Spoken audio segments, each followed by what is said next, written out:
Bon alors, si je vous dis février 2022, vous me dites, eh ben oui, vous me dites lancement de Midjourney, et là 2 ans plus tard, bah écoutez, c'est l'heure de faire un bilan. On va revoir ensemble toutes les versions qui sont sorties de la 1 jusqu'à la 6, toutes les améliorations, toutes les déceptions, bref, on va se régaler, donc avis aux nostalgiques, franchement, ça va être super sympa. Allez, c'est parti, on passe sur mon écran. Bon allez, comme je vous l'ai dit, février 2024, bah oui, on fête les 2 ans de Midjourney, et donc c'est l'occasion de revenir un petit peu sur ces 2 dernières années, et vous allez voir, il s'est passé énormément de choses. On va commencer tout de suite donc avec février 2022 et donc la version 1 de Midjourney. En introduction, vous aviez une image en fond. Bah écoutez, c'était une image créée avec la version 1. Donc je vous lis un petit extrait là que j'ai trouvé. Midjourney est proposé à un groupe sélectionné de 500 utilisateurs qui sont autorisés à inviter 500 autres utilisateurs pour un total de 1000. David Halls, donc le fondateur de Midjourney, demande aux utilisateurs de partager leurs images sur les réseaux sociaux. Donc je ne savais même pas qu'au début c'était juste limité à 1000 personnes, et je sais pas s'ils ont beaucoup partagé d'images honnêtement, parce que bah voilà les images quoi. Un bateau sur l'océan, et voilà par exemple ce que j'ai obtenu avec la version 1 de Midjourney, et franchement alors l'océan oui, le bateau faut quand même avoir beaucoup d'imagination, donc vous voyez qu'on partait vraiment de très très loin, et c'est ça qui va être drôle aussi avec cette vidéo, c'est de constater un petit peu l'évolution énorme qu'il y a eu en 24 mois. Donc ça c'est pour le bateau, et portrait d'une femme blonde, bah écoutez, c'est pas moche, enfin après, question de goût, mais en tout cas, c'est difficilement exploitable, c'est sûr. Au moins, on reconnaît qu'il y a une personne. C'est déjà bien, mais honnêtement, il y avait beaucoup de travail. On partait de très très loin. Et d'ailleurs, cette version 1, elle va pas faire long feu, puisque le 12 avril 2022, donc 2 mois plus tard, eh bien, on a déjà la version 2 de Midjourney qui est proposée, avec visiblement les boutons donc d'upscaling et de variation qui sont proposés. Et ça y est, on commence à avoir une version payante pour certains utilisateurs. On va regarder un petit peu les évolutions, donc j'ai repris exactement les mêmes prompts, vous voyez, j'ai juste rajouté V2, et donc notre bateau sur l'océan, bah au moins cette fois-ci on reconnaît bien qu'il y a un bateau, contrairement à l'image qu'on avait créée en V1. Alors c'est pas parfait, mais là on reconnaît clairement des voiliers. Celle en bas à droite n'est pas si moche que ça. Du coup on a déjà fait un petit bond en avant. Idem pour les portraits des femmes blondes, c'est beaucoup mieux que sur la version 1, et ça donc il y a seulement 2 mois d'écart entre les deux versions. On voit déjà bien la progression, et du coup 3 mois plus tard, là ça commence à devenir assez sérieux. 25 juillet 2022, voilà, sortie de la V3, avec notamment les paramètres Stylize et Quality qui sont proposés. Le Midjourney Discord atteint 1 million d'utilisateurs, dépassant les serveurs Fortnite et Minecraft. Ok, très bien, bah écoutez, je ne savais pas. Stylize et Quality, on les a encore, ces paramètres là, mais vous allez voir que c'est plus tout à fait les mêmes. On le voit ici notamment au niveau des valeurs, avec des Stylize qui peuvent monter jusqu'à 60 000 si je dis pas de bêtises, donc c'est vraiment énorme, alors que là actuellement on est entre 0 et 1000. Et pour la quality, le minimum c'est 0,25, ça c'est toujours le cas, et ça pouvait monter jusqu'à 5. Actuellement avec la version 6, on peut aller entre 1 et 0,25, donc c'est quelque chose qu'on utilise plus beaucoup, mais j'en ai déjà parlé, sachez que ça existe toujours. Et par rapport à mes quelques tests, alors c'est vrai qu'au niveau des bateaux sur l'océan, c'est pas incroyable, on voit pas un saut énorme qualitatif au niveau des images entre la V2 et la V3. Pareil pour le portrait d'une femme blonde, là en revanche c'est beaucoup mieux, il y a un petit peu plus de jeu de lumière si on peut dire ça comme ça. Et oui, je vous disais que les 2 nouveaux paramètres existent encore, notamment le Q025, qualité 0,25 en version 6. Bah écoutez, ça fonctionne toujours en fait, ça vous permet de créer des images qui sont beaucoup moins détaillées, donc on a l'impression qu'elles ne sont pas terminées. Ça ne veut pas dire pour autant qu'elles sont moches, ça veut juste dire qu'elles sont moins détaillées. L'avantage, entre guillemets, la contrepartie, c'est que du coup elles coûtent beaucoup moins cher, donc 4 fois moins cher, et qu'elles se génèrent 4 fois plus vite. Mais du coup voilà, elles ont cet effet un petit peu flou qui est un style qui pourrait être intéressant éventuellement pour certains. Et du coup voilà, c'est ce que je vous disais tout à l'heure. On note ici l'apparition des premières tentatives de création de BD manga avec Midjourney. Alors ça, j'ai déjà fait une vidéo sur le sujet, c'était un manga qui s'appelait donc Cyberpunk Momotaro, donc qui est un manga signé de l'auteur Rootport, sorti le 9 mars 2023. Ce dernier reconnaît lui-même n'avoir aucun talent pour le dessin. Pour autant, la maison d'édition japonaise Shinosha a décidé de miser sur lui en publiant son premier manga, etc. Donc il y avait cette couverture là, peut-être que si vous vous souvenez d'anciennes vidéos à moi, bah, vous vous souvenez avoir vu ça. Et voilà une image issue du manga. La V3 a un coup de crayon entre guillemets très particulier, très reconnaissable, et on le reconnaît très bien notamment sur cette image là. Et vous voyez au niveau du visage, bon c'est très particulier, c'était évidemment très abstrait, on est très loin de ce qu'on a maintenant, mais c'était déjà possible de commencer à créer des petites bandes dessinées. Et c'est pareil d'ailleurs avec Zarya of the Dawn,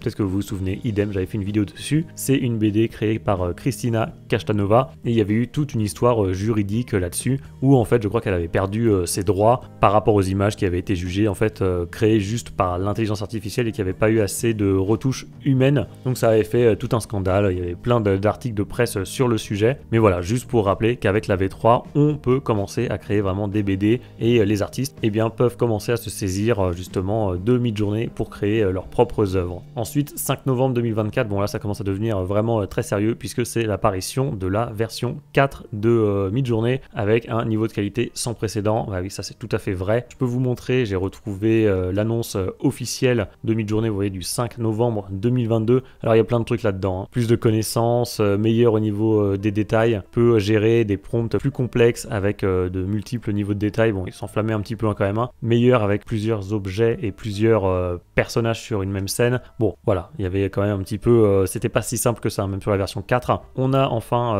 le KO qui arrive, le paramètre KO, et il y a également ici We will add custom aspect ratio, avant limité uniquement au format carré. Donc maintenant ça y est, on peut avoir d'autres aspect ratio, d'autres formats. Et ce qui est intéressant, c'est la fin aussi. Donc la V4 a été entièrement refaite en fait. It's our first model trained on a new Midjourney AI supercluster and has been in the work for over 9 months. Ça ressemble un petit peu à l'annonce d'ailleurs qu'on a eu avec la V6, avec un Midjourney qui a été entraîné pendant des mois et des mois sur un nouveau programme, tout ça. Donc c'est comme si on repartait un petit peu de zéro, et c'est vrai que le saut qualitatif était vraiment énorme, puisque voilà le genre d'image maintenant qu'on pouvait obtenir avec la V4, qui a aussi ce style si particulier, un petit peu voilà digital painting. Je pense que si vous voyez ça, si vous avez commencé sur la V4, vous reconnaissez immédiatement ce style. Donc c'est pour ça que je disais un peu avis aux nostalgiques, puisque là ça rappelle évidemment de bons souvenirs, puisque moi j'ai commencé en janvier 2023 Midjourney, et c'était en plein boom de la V4, si je peux dire ça comme ça. Et vous voyez qu'on peut obtenir des images qui sont vraiment très belles. Donc ça c'est toujours les mêmes prompts que tout à l'heure, hein. Portrait d'une femme blonde, vous voyez qu'on est quand même sur quelque chose de beaucoup mieux.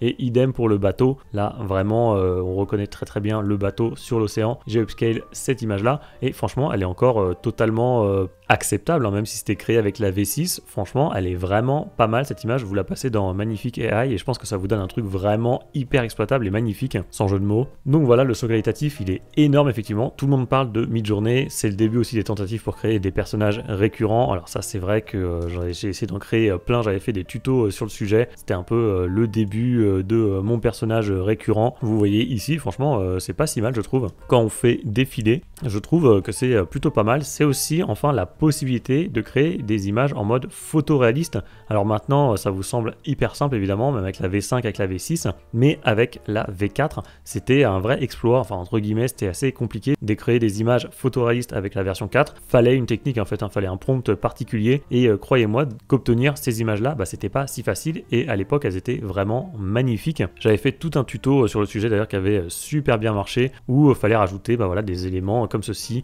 National Geographic, le nom d'un appareil photo, des objectifs, tout ça, Quality 2, en tout cas voilà, ça donnait des résultats qui étaient vraiment top, et ils le sont toujours d'ailleurs. C'est aussi l'apparition du Nijimod pour la première fois. Alors là je vous ai retrouvé alors un prompt totalement bateau, mais en fait c'est mon tout premier prompt créé avec le Nijimod. Donc voilà, je l'ai retrouvé, prompt basique, mais résultat déjà assez bluffant. Donc voilà, je tenais à le préciser, le Nijimod, on a eu la version 6 récemment, qui était un vrai chef-d'œuvre. Et bien là écoutez, ça date de la version 4 de Midjourney, et oui on pouvait commencer à créer des personnages un peu de manga. Alors je vais regarder de côté celle-là parce que je vais vous montrer la différence après avec le Nijimod V6. Vous voyez qu'ici c'est quand même pas terrible, mais c'était déjà assez prometteur. Bref, on y reviendra après. Et oui, c'est vrai que je l'ai rajouté un tout petit peu à la fin, le style Cursed aussi qui est spécifique à la version 4. Donc pour rappel, Cursed, hein, c'est le style maudit qui permet d'obtenir des images un peu creepy quoi, dans une qualité vraiment très étrange, qui fait vraiment le charme de ce style qui est unique, qu'on n'a jamais revu depuis. Donc c'est dommage parce qu'il mériterait peut-être un petit update avec la version 6 qui était vraiment sympa. En fait, pour tout vous dire, peu importe ce que vous écriviez, c'était toujours des images qui étaient voilà, par exemple là j'avais mis en image de référence un chiot super mignon, et au final j'avais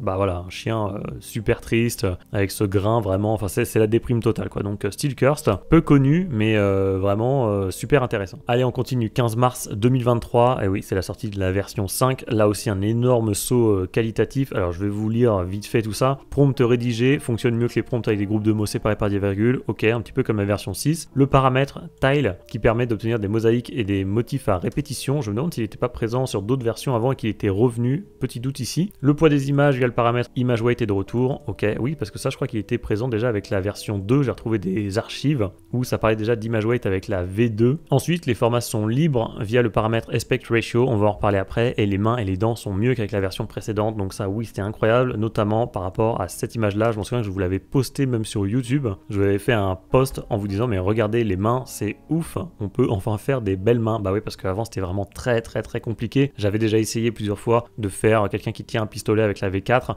et vous aviez toujours 18 doigts et difficile de les mettre sur la gâchette. Enfin bref, c'était très compliqué. Donc quand j'ai obtenu cette image assez facilement pour la première fois avec la V5, j'étais choqué. Je me suis dit, ça y est, on a vraiment fait un bon qualitatif. Donc ça, bon souvenir pour moi. Ça, ce sont les images allongées. Hein. C'est juste pour illustrer le fait qu'on avait maintenant un aspect ratio libre. Donc on pouvait faire des formats qu'on voulait. Idem pour ça. Voilà, vous pouvez faire des marque-pages avec des images hyper allongées. Alors je sais pas si vous avez fait des marque-pages depuis. En tout cas, ils sont super sympas. Mine de rien, ça faisait longtemps que je les avais pas vus. Donc voilà, c'est vraiment cool ce truc. Perso, je l'utilise jamais, mais c'est vrai que c'était rendu possible grâce à la version 5. Ça, c'était pour faire un petit focus sur les dents avec la V5. Vous voyez que là, on a une dentition normale, donc c'est cool, mais c'était pas le cas avant, notamment avec la version 4, où là, on a des rangées de dents de 64 dents. C'était très difficile et c'était surtout très laid. Donc là-dessus, oui, il y a eu de gros progrès. Paramètre Tile, bon bah ça, pas grand-chose à dire, hein, c'est une espèce de mosaïque. D'ailleurs, j'en ai reparlé il y a pas très longtemps dans une vidéo. C'était 2-6 Tile et voilà, ça vous faisait des motifs comme ça qui allaient se répéter. Paramètre sympa, sous-estimé, j'en sais rien. Moi perso, je l'utilise pas. Peut-être que dans certains cas, ça peut servir. Bon, c'est pas le truc le plus utile de France. Hein. Ensuite, on a eu aussi l'apparition du Describe. Donc ça, voilà, vous mettiez une image et ça vous proposait des prompts qui étaient censés décrire votre image. Bel ajout, mais pareil, un peu sous-exploité. La V5, c'est aussi un petit peu les vraies premières polémiques, notamment celle-ci. Je pense que vous vous en souvenez. C'était l'histoire du pape avec sa doudoune. Je crois que ça avait été pris très au sérieux. Tout le monde croyait que c'était vrai. Et en fait, bah oui, évidemment, c'était une image générée avec Midjourney. Donc tous les médias en avaient parlé. Voilà, je vous montre un petit échantillon ici. BFM, France Bleu, Ouest France, Marie France, etc. Bref, il y avait énormément de choses. Je vous montre les images. Voilà, du pape avec sa doudoune. C'est vrai que l'image est vraiment bien faite, hein. Mais c'était quelque chose créé sur Midjourney. Je reprends ma petite frise chronologique que j'aime bien, que j'ai trouvé sur le site de GeniArt, 28 mars 2023, fin de l'offre gratuite. Et oui, les périodes d'essai sont terminées. Avant, je crois que vous aviez 25 minutes de GPU time offert. Bah ça, c'est fini parce que trop de gens en ont abusé à se créer 18 000 comptes. Donc, bah désolé, maintenant, faut payer. Oui, c'est malheureux, mais c'est comme ça. 4 avril 2023, apparition du Niji version 5. Vous voyez, qui fait suite au Niji V4 sorti en décembre 2022. Et ensuite, le 3 mai 2023, on a la V5.1. Alors là, j'avoue que je suis passé totalement à côté de cette version. Je n'ai même pas fait de vidéo sur le sujet. Je me souviens que ça m'avait pas trop plu. Enfin, j'ai pas trouvé beaucoup d'avantages. À noter quand même que c'était l'apparition du mode RAW, ouais, pour la première fois. Donc ça permettait d'obtenir des images photoréalistes beaucoup plus facilement, sans même devoir le préciser dans son prompt. On rajoutait la fin style RAW comme ceci et on obtenait, bah voilà, ce genre d'images qui sont effectivement très belles, photoréalistes, alors que je ne l'ai pas du tout précisé dans mon prompt. Style RAW qui est toujours disponible, que vous pouvez configurer par défaut en tapant /settings sur Discord. 23 juin 2023, alors là, gros ajout puisque c'est l'apparition de la version 5.2. Alors celle-là était vraiment énorme pour le coup, j'en ai fait une vidéo. Apparition du zoom, alors je vous montre l'image. C'est vrai qu'on pouvait partir par exemple d'un œil comme ceci, on reculait à droite, donc là c'était un zoom out x2 j'imagine, on recule, ensuite on recule encore en bas à gauche et on recule encore en bas à droite, donc ça c'est énorme, j'adore cette fonctionnalité, elle est toujours disponible et c'était un peu une réponse en fait il me semble à Adobe Firefly, je crois qu'il avait fait son apparition il n'y a pas si longtemps que ça, qui pouvait créer des images, enfin le reste des images, imaginez la suite, donc le haut, le bas, à droite, etc. C'est vrai que ça avait été un petit coup de pression pour Midjourney qui a riposté assez rapidement, donc ça c'était cool. Du coup on a eu avec le Custom Zoom la possibilité de modifier les formats des images, donc là vous voyez c'est une image au format carré et avec un custom zoom, et ben j'ai pu la transformer assez facilement en format 16 neuvième comme vous le voyez ici. Ça je m'en sers très souvent, notamment pour faire mes miniatures sur YouTube. On a eu l'apparition du Make Square aussi, donc ça c'est quand vous avez une image qui donc n'est pas au format carré, vous pouvez cliquer ici et ça va la transformer tout simplement au format carré. Pareil, hein, c'est pas la fonctionnalité la plus utile de France, mais ça marche bien, ça mange pas de pain, donc c'est cool de l'avoir. Avec cette 5.2, on a eu aussi l'apparition des variations strong. Avant on n'avait que les variations subtiles, donc en fait quand on faisait une variation subtile, bon globalement il y avait quoi, il y avait 4 nouvelles images qui se créaient avec je sais pas 90% d'images qui étaient identiques à celle de base et il y avait 10% de changement, donc c'est très bien qu'on ait toujours ça pour corriger certains détails, c'est top. Mais maintenant on a donc les variations strong qui vont garder du coup la même composition, globalement le même personnage, l'éclairage un peu pareil, l'endroit idem, sauf que voilà, le personnage va changer de position, va y avoir des éléments en plus, donc ça c'est très bien qu'on ait eu cette option qui est toujours disponible. Ajout également de la commande shorten, alors vraiment on a été super gâté avec cette version 5.2, donc ça pareil, slash shorten, vous rentrez un prompt et Midjourney va vous dire quels sont les tokens, donc les mots utiles, ceux qui comptent le plus, et donc ça va vous permettre d'ajuster votre prompt, de supprimer certains éléments qui ne servent à rien, de mettre certains éléments plus à gauche, donc au début de votre prompt pour qu'il ait plus de poids, etc. etc. 30 juin, 3 juillet, weird plus pan, donc le paramètre weird, le paramètre bizarre, je crois que c'est entre 0 et 3000 il me semble, hein. Les valeurs, voilà, ça vous donne des images étranges comme ceci, voilà, moi je l'utilise pas personnellement, mais sachez que ça existe. Et le pan en revanche, oui, ça c'est vraiment top, et je me souviens très bien de cette foutue image où j'avais mis mon personnage récurrent et j'ai créé ensuite à droite un autre bout d'image en y ajoutant un autre personnage récurrent, ça m'a donné ceci. Là je crois que c'était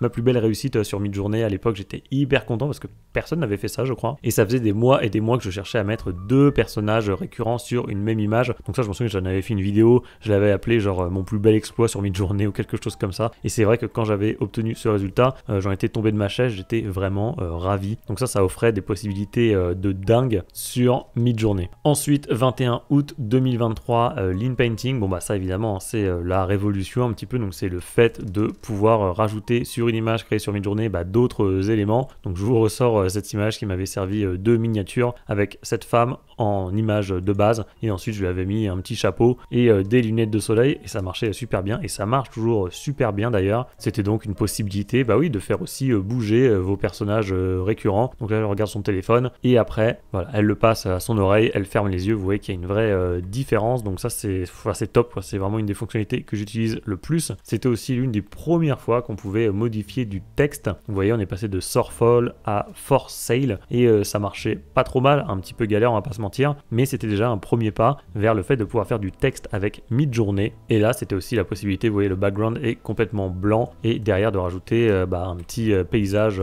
de montagne avec des petites maisons. Donc en fait on peut faire énormément de choses avec Lean Painting. Donc ça c'était quelques cas concrets, mais on pouvait faire vraiment beaucoup d'autres trucs. 14 octobre 2023, Niji App, donc ça c'est l'application du Niji Journée, donc qui vous permet d'utiliser, de créer des images directement en fait sur une application. J'ai jamais fait de vidéo là-dessus, mais sachez que ça existe encore, vous pouvez toujours télécharger cette application. Vous voyez, ça ressemble un petit peu à ça. Il y a le lien ici, si j'y pense, écoutez, je vous le mettrai en description de la vidéo, et voilà, vous pouvez télécharger l'application. Ensuite, si je reprends ma petite frise chronologique, l'arrivée 18 octobre, upscaler x2, x4, ça déjà ça n'existe même plus je crois sur Midjourney. Maintenant on a les upscale créatives et upscale subtiles, donc bon, je m'arrête pas trop dessus. Le site web, on va en reparler après. Style Tuner, c'est la possibilité de rentrer un prompt et d'avoir plein de styles différents. Voilà, je vous montre un peu à quoi ça ressemble. D'ailleurs cette fonctionnalité a retrouvé un petit peu de sa superbe grâce à l'arrivée du style référence. J'en ai parlé dans ma précédente vidéo, ou l'une des dernières en tout cas. De base c'était un truc intéressant mais difficile à exploiter, et maintenant franchement c'est génial, ça va être votre banque de styles, mais ça j'en ai déjà parlé. Et idem, voilà le site en version alpha. À l'heure où je tourne cette vidéo, il y a seulement les membres ayant créé plus de 5000 images qui y ont accès, mais le site a été entièrement refait, et surtout maintenant il est possible de créer directement des images sur le site sans avoir à passer par Discord. Donc il manque encore quelques fonctionnalités, mais d'ici peu j'imagine qu'on pourra tout faire sur le site, et à ce moment là il faudra vous poser la question, est-ce que vous restez sur Discord, est-ce que vous passez sur le site? Bref, toujours en version alpha, vous le voyez ici,